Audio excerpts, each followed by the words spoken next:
Bonsoir Colline. Oui, bonsoir. Oui, bienvenue. Bienvenue.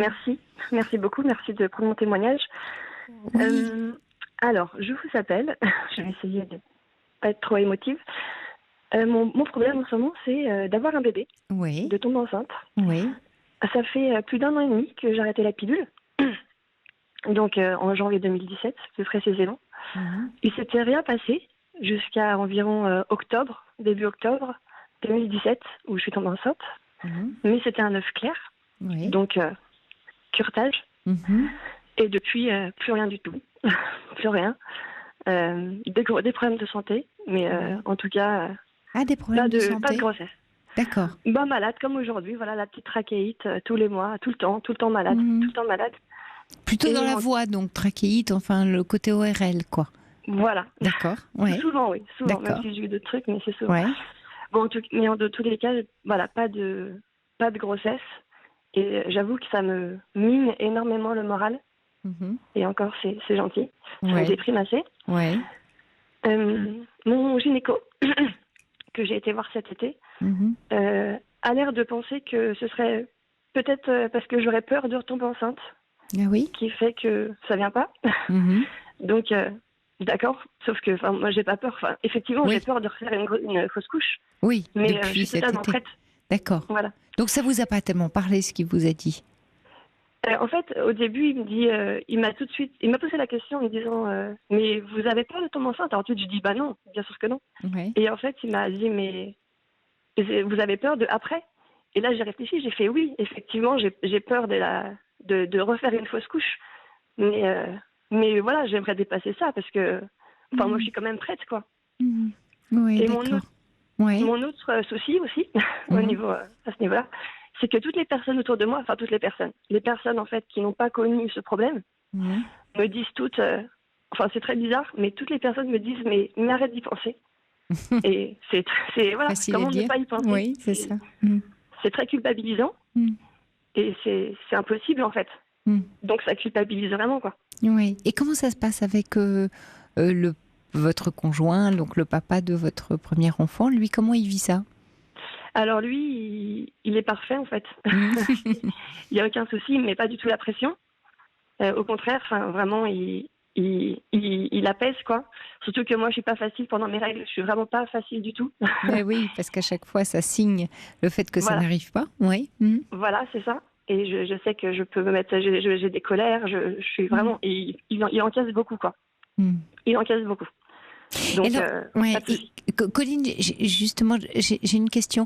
Est-ce que sur le plan, je sais pas, professionnel ou autre, enfin dans votre vie, vous êtes une femme plutôt centrée sur la performance, que les choses se passent bien, vous êtes attentive à ce que tout réussisse toujours?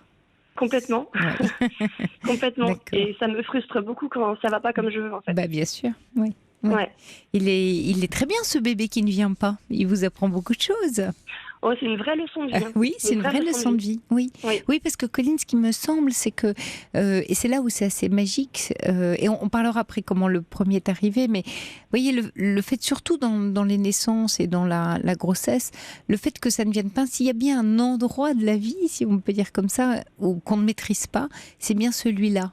Et c'est merveilleux dans notre société d'aujourd'hui où on imagine que tout vient de nous et qu'on peut tout contrôler. Ben non, ça, vous ne le contrôlez pas. Et ce bébé qui ne vient pas, ou celui qui n'a pas voulu venir, il attend les conditions pour venir se nicher en vous. Et il attend que vous ne soyez pas trop à fond pour absolument l'avoir, en fait. Je sais, oui, effectivement, mais comment ne pas être à fond, quoi? Je sais pas. Oui, sais pas faire. Oui, mais on va en parler. Alors, justement, le premier enfant, le bébé que vous avez eu, qui a 4 ans, je crois, une petite fille, hein, c'est ça. Voilà. Oui. Elle est, en fait, quelles étaient les circonstances et comment elle est arrivée, justement, pour faire la différence? Elle a mis aussi un peu de temps, mais elle a mis un peu plus d'1 an. D'accord. Ça peut paraître totalement normal, mais pour moi, ça m'a paru très long. Et en fait, elle est arrivée, je pense, après un déclic psychologique, en fait. Oui, c'est-à-dire lequel? Elle est arrivée après, parce que du coup, comme ça venait pas, mon gynéco m'a envoyé voir un autre gynéco plus spécialisé dans la fertilité. Oui. Et donc, ce monsieur m'a longuement auscultée. Et à la fin de la séance, il m'a dit, mais vous n'avez aucun problème. Oui. Et là, je suis tombée enceinte. Et le même jour aussi, je l'ai dit à ma mère, chose que je n'avais jamais fait pendant 1 an. Et là, je lui ai dit, voilà, j'essaie d'avoir un bébé, ça marche pas. Et je pense que ces 2 choses-là ont fait que c'est venu après, en fait. Ouais. C'est vraiment la pression que vous vous mettez, Colline, parce que moi, ce que j'entends, c'est que cette fausse couche, elle vous a mis en échec. En tant qu'individu, en tant que personne. Comme si ça avait touché votre identité de femme et de mère, et comme si c'était le signal pour vous d'un échec cuisant. Oui, c'est possible. Ouais. Ce qui signifie que pour vous, être enceinte, porter un enfant, ça dépend absolument de vous, et c'est un enjeu de performance pour vous. Oui. Et c'est l'endroit où vous le mettez qui fait que ça ne fonctionne pas. Et c'est tant mieux d'ailleurs, j'ai envie de vous dire c'est tant mieux, comme vous dites, c'est une belle leçon de vie. Parce que s'il y a bien ce fait de donner la vie, c'est pas une volonté. On dit donner la vie et pourtant ce n'est pas une volonté. C'est un désir, mais c'est pas une volonté, c'est pas du vouloir. C'est pas non plus du pouvoir d'ailleurs. C'est ni du vouloir ni du pouvoir. C'est ailleurs. C'est vraiment un autre espace. Un autre espace d'énergie. C'est vraiment un espace d'accueil et d'amour. Donc c'est vraiment un espace de tendresse et d'accueil, puisque le bébé va venir se nicher en vous, voilà, la fécondation, il va faire son nid. Et pour qu'il fasse son nid, il a besoin d'un espace où on ne lui mette pas de pression. Oui. Oui. D'accord. Donc c'est peut-être ça qu'a voulu dire votre gynéco quand il a dit c'est psychologique. Non pas, évidemment, Colline, que vous ayez un problème psychologique. C'est simplement l'axe dans lequel vous êtes. Vous voyez, quelquefois, on n'a pas de problème psychologique. Mais c'est simplement une tendance ou un axe. L'axe que vous avez donné dans votre vie, de réussite, de performance, la façon, le regard que vous portez dans la vie, de dire, bon, il faut que je réussisse, il faut que je sois à la hauteur, il faut que j'y arrive, tout ça dépend de moi, et si je n'y arrive pas, c'est que je suis nulle. C'est toutes ces phrases-là. Mais je pense que ça remonte à loin, peut-être à loin dans l'enfance. C'est vrai, je suis vraiment comme ça, mais c'est vrai, je m'en étais pas rendu compte, mais par exemple, je cours beaucoup, et il faut que je fasse mes 18 km par semaine, et quand j'y arrive pas, je suis très frustrée, c'est vrai que, oui, j'avais pas pensé, effectivement. Donc vous exigez énormément de vous. Totalement. Jusqu'à exiger de tomber enceinte. Mais quand vous exigez de votre corps de tomber enceinte, le bébé dit non mais attends, moi dans ces conditions je viens pas, parce que elle exige de son corps quelque chose, mais moi je suis un être qui vient au monde. Et j'ai envie qu'on me laisse la liberté de décider quand je le déciderai. C'est souvent, on a... Alors, c'est magnifique d'ailleurs, les grossesses, c'est que on connaît des histoires de personnes qui sont dites infertiles, enfin, par la médecine, et puis qui tout d'un coup, on ne comprend pas, contre toute attente et toute donnée scientifique, tombent enceintes, les femmes. Donc on se dit, tiens, mais comment ça se fait ? Ça se fait simplement que tout d'un coup, il y a un lieu, un espace. C'est vraiment un lieu. Vous êtes un lieu, Colline. Vous n'êtes pas une performance, vous êtes juste un lieu. Vous êtes une maison d'hôte où ce bébé va venir. Ce qui est très frustrant, c'est pourquoi ça marche pour la plupart des femmes et pourquoi d'autres, c'est aussi compliqué. Pourquoi c'est aussi long. Alors, oui, mais peut-être que ce qui est compliqué, c'est votre posture, c'est votre... c'est la façon dont vous vous positionnez en fait par rapport à cette intention-là. C'est dans l'intention. C'est qu'il y a l'intention de tomber enceinte, mais ça questionne quelle est la véritable intention. Est-ce que l'intention c'est de réussir quelque chose ou l'intention c'est d'accueillir ? C'est pas du tout la même chose. Mais quasiment inconsciente. Là, il y a beaucoup de pression que vous vous mettez comme quelque chose que vous devez absolument réussir à tout prix. C'est pas une réussite de tomber enceinte. Et comme vous dites, mais pourquoi les autres y arrivent ? Elles n'y arrivent pas. Simplement, elles tombent enceintes. Et on voit ça chez des jeunes femmes qui se coincent. C'est comme si vous vous coinciez. C'est pas, comme vous dites, vous n'avez aucun problème en soi. C'est juste vous vous êtes coincé. Comme si vous aviez forcé. Voilà, vous me dites que vous courez, vous avez trop couru, vous vous êtes fait un claquage. Là, c'est un peu pareil. Vous allez trop loin. Vous exigez trop de vous, de votre corps. D'accord. Ah oui, non mais oui, ça me parle. Oui. Effectivement. Oui. Donc vous n'avez pas de problème psychologique à proprement parler. C'est un axe, un angle, comme un angle que vous prenez est toujours le même. Alors de compter vos cycles, j'imagine, mais j'ai mes règles, c'est la catastrophe. Alors, oui, oui, oui. Bah, du coup, compter les cycles, ça, j'en ai eu marre, quoi. Donc, ça fait Super. 2-3 mois que j'ai arrêté parce que j'en ai eu marre, quoi. Oui. Et je me suis dit, bon, ça sert à rien, c'est pas la peine. Donc, j'ai arrêté ça. Oui, formidable. Alors, qu'est-ce que Colline, vous me dites que le papa, il est très ouvert, il est très tranquille. Comment vous pourriez vous mettre dans son axe à lui, c'est-à-dire lui faire confiance? Parce qu'il y a quelque chose là dans le couple. Parce que j'ai l'impression que vous en faites votre sujet à vous, et c'est plus son sujet à lui. C'est vous qui ne réussissez pas. Lui, il est là, il est tranquille, mais vous êtes en échec face à lui. Puisque on le fait ensemble, l'enfant. Et donc c'est comme si face à lui, vous aviez honte de dire, mais voilà, on fait l'amour et je tombe pas enceinte, donc c'est moi qui suis une catastrophe. Oui, bah c'est ça en fait. C'est moi en fait. J'ai l'impression d'être la cause parce que c'est moi qui suis censée tomber enceinte. Voilà, c'est moi qui suis censée. C'est magnifique. Voilà. Mais non, vous n'êtes pas censé parce que vous le faites ensemble. Donc mettez-vous avec lui. Lui détient une clé manifestement, votre mari. Il détient la clé de la tranquillité, de la sérénité. Effectivement, oui. C'est vrai. Oui, il a cette clé-là, cette clé qui ouvre la porte. Donc peut-être que vous pourriez vous mettre dans son tempo à lui. Oui. C'est-à-dire aller le rencontrer là où il est en lâchant votre ego de femme qui doit enfanter toute cette pression. Peut-être que dans votre famille, il y avait comme ça une histoire de femme qui réussit parce qu'elle met au monde un enfant. Il y a des archétypes, ce qu'on appelle dans l'inconscient collectif, on appelle ça des archétypes féminins dans la fécondation, dans la maternité. Vous avez peut-être un archétype très fort, vous. Ouais. Bah, c'est vrai que ma mère, elle me dit souvent... Mais moi, j'ai pas eu de problème. Enfin, elle me le ressort souvent et c'est encore plus culpabilisant. Bah, bien Par exemple, sûr. quand j'ai eu ma fausse couche, elle m'a dit oui, moi aussi j'ai eu une fausse couche, mais bon, un mois après, c'est bon, j'étais retombée enceinte, quoi. Et du coup, moi, je le prends très mal, quoi. Bah, bien sûr. Mais bien sûr, il y a de quoi le prendre très mal. Alors, Colline, on fait juste une petite pause, on se retrouve juste après pour voir justement ce point précis. D'accord. 22h30, 1h. La libre antenne avec Sophie Peters sur Europe 1. Colline, qu'est-ce que vous parliez de votre maman justement juste avant et vous disiez bah oui votre maman fait partie aussi du sujet comme une compétition entre mère et fille. Ça pour vous c'est pas bon du tout quoi. Oui, je sais. Et oui, ça fait partie du sujet, c'est-à-dire que votre mère vous dise oui, moi ça m'est arrivé, mais un mois après j'étais enceinte. Je comprends que vous le preniez mal, parce que pour vous, c'est une façon de devoir vous mesurer à la mère, donc à la maternité. Donc ça questionne de est-ce que j'ai la capacité d'être mère alors que vous l'êtes déjà en plus. N'oubliez pas que vous l'êtes déjà. Oui, tout à fait. Faut pas l'oublier ça quand même, c'est important. Bien sûr. mais juste une petite phrase comme ça, c'est dire écoute maman je te remercie mais ça me fait juste pas du bien du tout ce que tu me dis.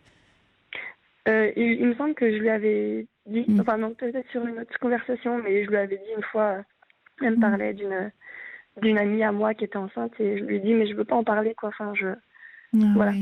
C'est je comprends. Sujet un peu difficile quoi. Ouais, c'est douloureux même pour vous, c'est douloureux. Oui, c'est douloureux.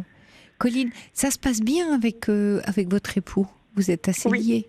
Oui, très bien. Qu'est-ce que vous en pensez de vous mettre, alors symboliquement, là j'entends dans ses bras, c'est-à-dire vraiment dans la confiance que vous pouvez lui donner? C'est lui qui va vous guider. C'est lui qui va vous aider à lâcher la pression de mère en mère, la pression de votre propre mère. Parce que qu'est-ce qui nous fait défusionner du lien avec la mère? Quelquefois un lien qui peut être un peu toxique d'ailleurs. Bah, c'est lui. C'est l'homme, c'est l'époux, c'est le compagnon. C'est lui qui va vous aider.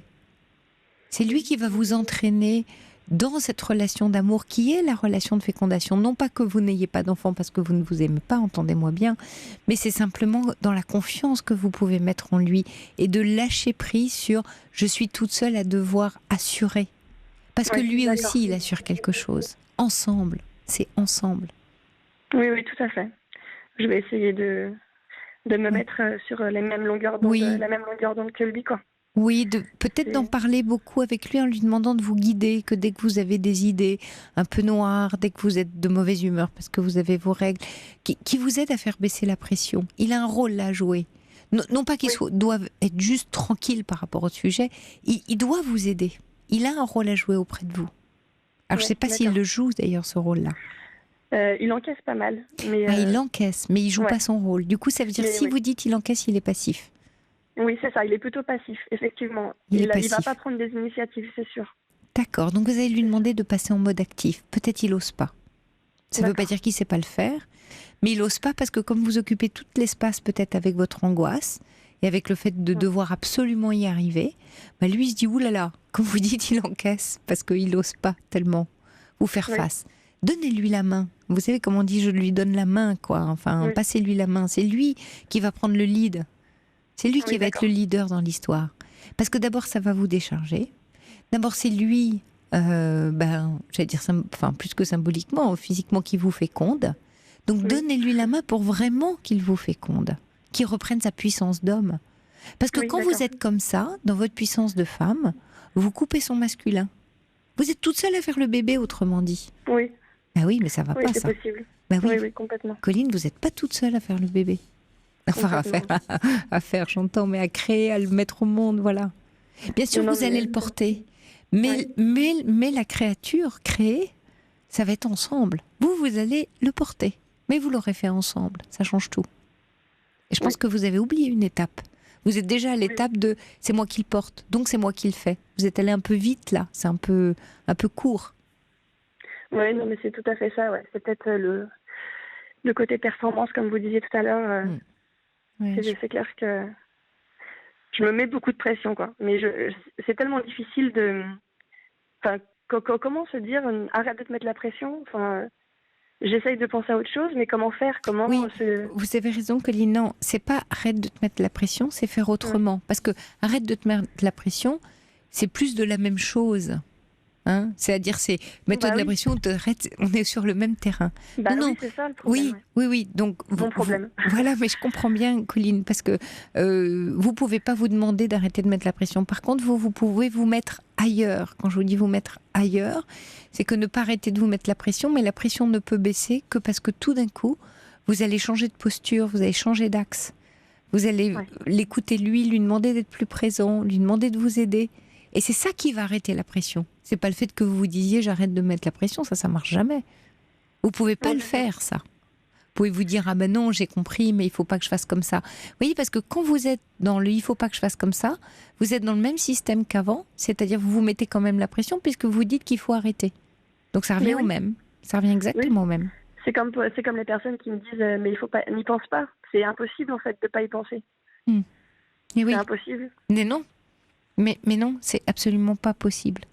Bah oui, donc c'est toujours. Donc c'est pas je dois lâcher prise, c'est comment je pense en fait le sujet, comment je l'imagine, comment je le vis, comment je le ressens autrement de ce que je le vis. Parce que sinon c'est plus de la même chose.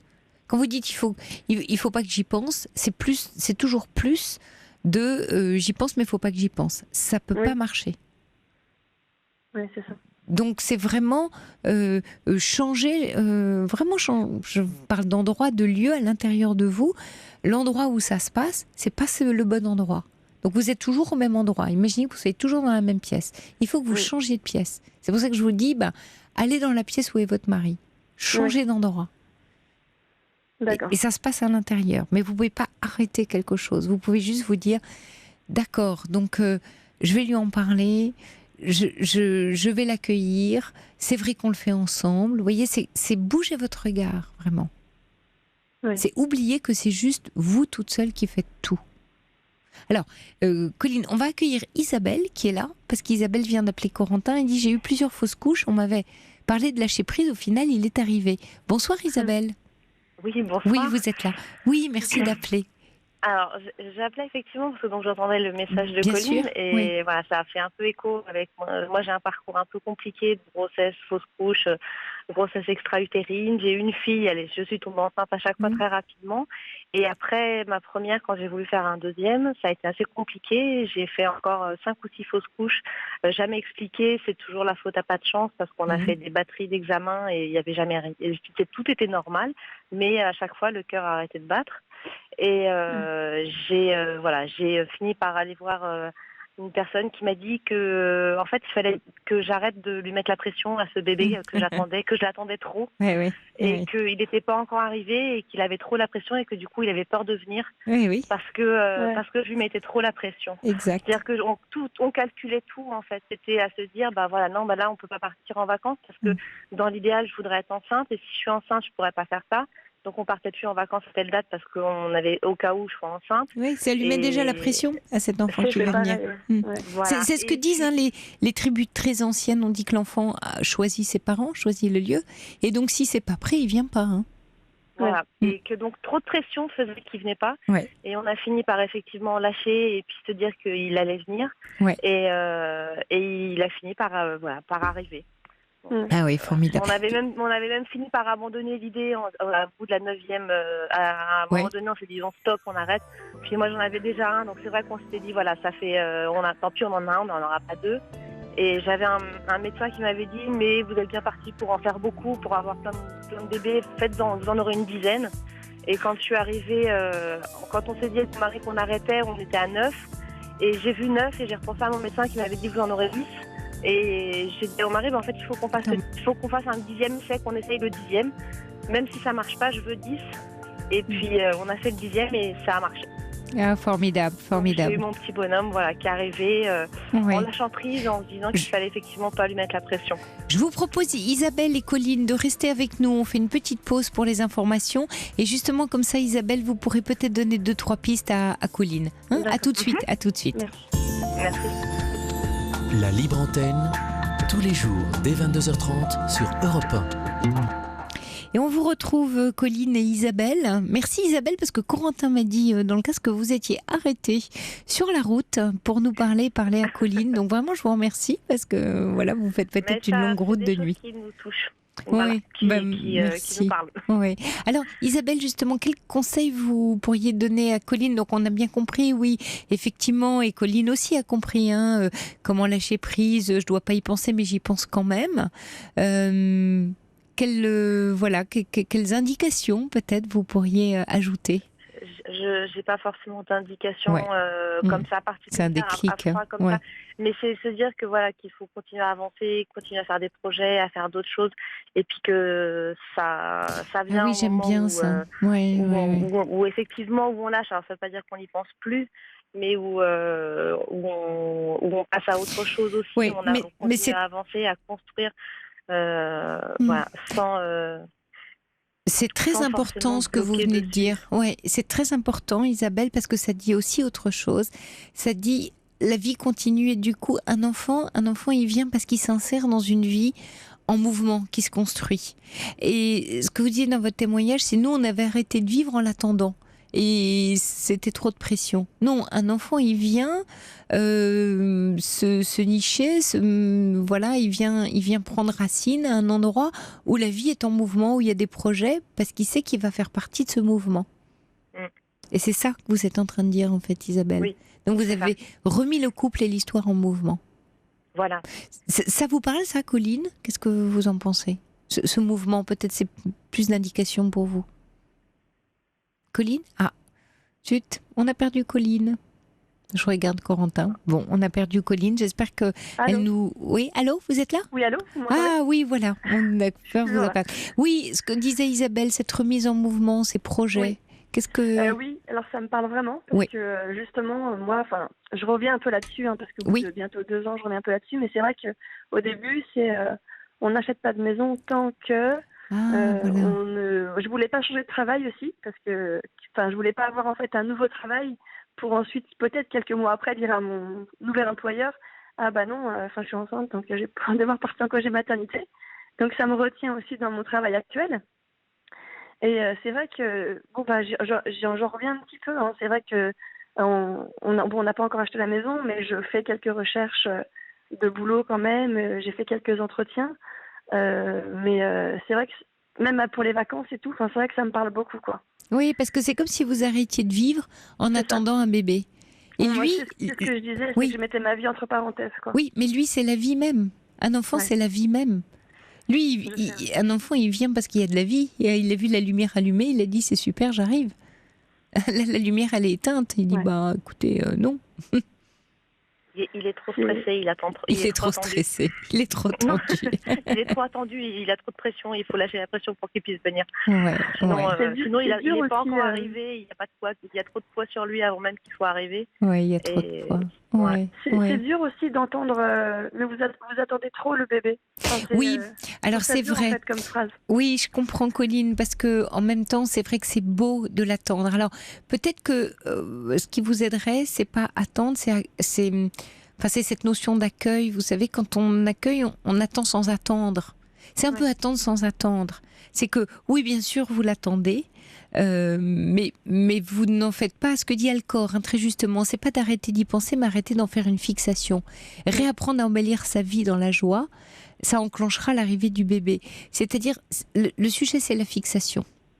C'est que vous êtes fixé et que tout s'est fixé, y compris vos projets, tout s'est fixé au même endroit et sur lui. Ce que dit Isabelle aussi, trop de pression. C'est ça, c'est pas de pas l'attendre, puisqu'on l'attend. Bien sûr. J'essaie effectivement de ne pas être focalisée sur ça, de ne tourner que autour de ça, en fait. Parce que c'est ça que j'appelle moi ce qu'on m'a dit comme étant mettre la pression, qui n'était pas encore là et qu'il était déjà trop attendu, et il y avait trop de pression sur lui. C'est de dire qu'effectivement, continuer à vivre, à faire d'autres choses, tout en sachant qu'on a envie qu'il vienne et qu'il y a bien un moment où ça doit marcher, mais sans arrêter et sans être focalisé que sur ça, parce que sinon ça tourne trop sur ce petit bonhomme ou ce peut-être qui n'est pas encore arrivé, en fait. Ouais. Ce que dit aussi un auditeur, le témoignage de Colline est très intéressant, Justine Meilleur. Je trouve qu'il pose vraiment la question du désir de devenir parent. Qu'est-ce qui alimente ce désir? Qu'est-ce que devenir parent? Parce que ça pose aussi ces questions. Qu'est-ce que vous en pensez, Isabelle, sur qu'est-ce que c'est que d'être parent? Non pas que je vous demande d'y répondre, mais ça pose cette question-là du désir. Ça pose, parce qu'il est où le désir quand on est dans l'attente? Est-ce qu'on veut un objet bébé ou est-ce qu'on accueille un être humain très différent de nous? C'est pas du tout la même chose. C'est pas. En fait, au début, on attend le bébé, quoi. Mais c'est vrai que plus on attend et plus c'est angoissant, et au bout d'un moment, ça devient vraiment obsessionnel, quoi. Parce que ça n'arrive pas. Ce qui devient obsessionnel, Colline, c'est la performance que vous en faites pour vous-même. Ce qui est obsessionnel, c'est que vous en faites un sujet pour vous de performance de femme et de mère, donc de fécondation. C'est moi qui n'arrive pas à, j'ai envie de dire, à délivrer ou à fournir. Comme si vous-même, Colline, vous étiez une usine ou un objet. Vous n'êtes pas un objet, vous êtes un être humain. Ça n'a juste rien à voir. C'est-à-dire que ça parle aussi de la façon dont vous vous considérez en tant que femme. Et c'est pas très juste, ça. C'est vrai que jusqu'à présent, j'ai tout maîtrisé, quoi. Et je fais beaucoup de sport, je maîtrise tout, quoi. Je maîtrise surtout mon corps, jusqu'à présent. Tiens, Et là, c'est ça la leçon de vie. Et c'est ça la leçon de vie. La leçon de vie, c'est arrête de maîtriser ton corps. Je maîtrise tout, et surtout aussi, je fais des plannings, je suis hyper organisée, et quand ça part à côté, c'est pas possible, quoi. Donc laissez-lui un peu de fantaisie à votre corps, à votre vie. Laissez un peu d'espace libre. Que tout ne marche pas comme sur des rouettes, comme vous le voulez. Vous le savez déjà avec votre petite fille de 4 ans que tout se passe pas toujours comme vous le voulez. Oula, oui. Oula, oui. Merci Isabelle de vous être arrêtée pour nous parler. Merci beaucoup. Merci à vous. Merci, au revoir. Il y a Catherine qui ajoute Colline, je notais mes périodes de fertilité pour être enceinte en vain. Finalement, c'est arrivé quand mon mari s'est absenté. Ovules ou spermatozoïdes ont attendu, dit Catherine. Et puis, un autre auditeur qui dit au début de notre mariage, c'était la galère. Ma femme ne tombait pas enceinte. Fausse couche, à répétition, 3 ans de galère, du stress. Puis le premier bébé est arrivé 15 jours après que mon épouse ait récupéré les affaires personnelles de son père décédé. Quelquefois, comment elle l'a retrouvé, voilà. Et qui a pu faire une place, qui a décentré. Je reprends vraiment le terme d'Alcor sur la fixation. Peut-être ça peut mieux vous aider. C'est que vous êtes fixé. Oui. Peut-être plutôt que le lâcher prise. Parce que je comprends que ça vous blesse quand vous dites mais non, mais vous êtes trop dans l'attente comme une blessure. Évidemment que vous avez envie de l'attendre. Mais il y a plusieurs formes d'attente. Vous savez, il y a l'attente tranquille, comme l'attente d'un amour dont on sait qu'il va venir, mais on est serein. Mais vous, c'est une attente anxieuse, mais pas anxieuse par rapport à l'enfant, anxieuse par rapport à vous-même. Oui, complètement, oui. C'est sûr. Ouais. Mais j'essaye pourtant de remplir ma vie. Je travaille beaucoup, je sors le week-end, mais pour essayer d'oublier, de penser à autre chose. Mais bon, c'est vrai que... Oui, mais c'est encore du trop-plein, c'est encore de la performance, c'est encore remplir. Ouais. Un enfant, il vient dans le vide, il vient dans le creux. Comme il va venir se nicher, il faut de l'espace, il faut du creux. Laissez de l'espace, Colline. Laissez vraiment de l'espace.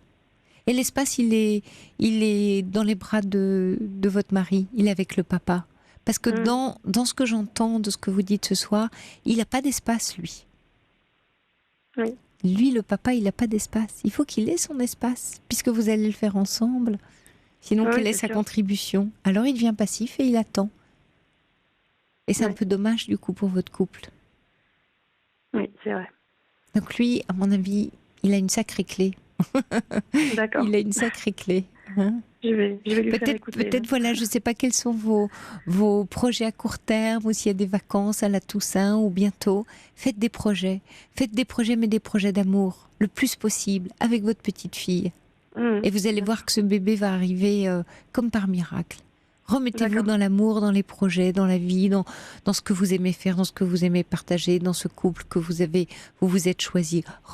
Aimez faire l'amour, sans projet. Parce que le problème aussi, dans ces cas-là, on n'en a pas parlé, mais évidemment, à chaque fois que vous faites l'amour, vous dites, bon, c'est l'ovulation, 14 jours, il faut que j'y sois. Hein. Enfin, 21, pardon. Oui. Parce que même si je compte plus, je compte un petit peu quand même. Eh ben oui. Dans ma tête, en fait, j'écris plus, mais c'est quand même quelque part niché dans ma tête, quoi. Bah évidemment. Ouais. Alors que si vous le faites juste pour votre plaisir et le sien, pour un plaisir ensemble, un plaisir partagé, ce que vous avez dû connaître, j'imagine, auparavant, et c'est peut-être comme ça qu'elle est arrivée, votre petite fille. Oui, sûrement. Oui, parce que du coup, après avoir eu le gynéco qui m'a rassurée, c'est sûr que j'ai un petit peu lâché prise, quoi, c'est sûr. Ça allait un peu mieux. Ouais. Forcément. Ouais. Et puis lâchez la compète avec maman, hein. Pas de compétition avec maman, hein. D'accord ? Parce que quand il y a de la compétition, il n'y a pas d'amour, hein. Un bébé, c'est que de l'amour, hein. Donc, elle me met un petit peu la pression. Oui, il y a trop de compétition là avec votre maman. Donc, c'est pas très juste pour vous. Hein. Donc, non, vous rentrez pas en compétition avec maman, qui cherche un peu la compétition quand même. Oui. Ouais. Donc, c'est pas une course. Hein. C'est pas une course de haies. Vous sautez pas les haies plus hautes qu'elle. Ouais, vous avez des sœurs ? Vous avez des sœurs qui ont des enfants ? Oui. Non, elles n'ont pas d'enfants, mais j'ai ma sœur du milieu qui essaye aussi. Enfin, j'ai 2 petites sœurs, donc celle du milieu, elle essaye aussi. Mais bon, elle a des problèmes elle essaye depuis, comme moi, à peu près 2 ans. Oui. Mais elle a des soucis de santé, comme elle est, comment on dit ? Elle est, je me souviens plus du terme. D'accord. Oui, enfin, elle a un problème de santé au niveau des neurones, je me souviens plus du terme. Et du coup, voilà, elle est très suivie et tout, mais pour elle aussi, ça met le temps, quoi. Ouais, d'accord. Bah, très bien. Alors, vous êtes sur ce tempo long. D'accord. Voilà. Bon, faites des jolis projets, Colline. Et puis, je vous mets pas la pression et je vous demande pas de nous rappeler quand vous serez enceinte. D'accord. Pas de problème. Donc, pas de pression. D'accord. Il y a aucune raison. Vous voyez, il n'y a aucune raison. Ouais. C'est pas raisonné. Hein. C'est ce que me dit mon gynéco, oui. Il n'y a pas de raison. Non, il n'y a pas de raison, il y a ce que vous fabriquez. Donc comme ça ne va pas complètement dépendre de vous, ça va dépendre des deux, ça va être beaucoup plus cool maintenant. Oui. Si vous en remettez un peu à lui aussi. Comme ça, lui, il va prendre sa place. Ça va être chouette. Ouais. J'ai bien compris. Merci Colline de nous avoir appelés. Belle nuit à vous. Hein. Merci beaucoup et merci à Corentin. Merci beaucoup. Oui, merci, je vous embrasse. Au revoir. Merci, bonne soirée, au revoir. Au revoir Colline.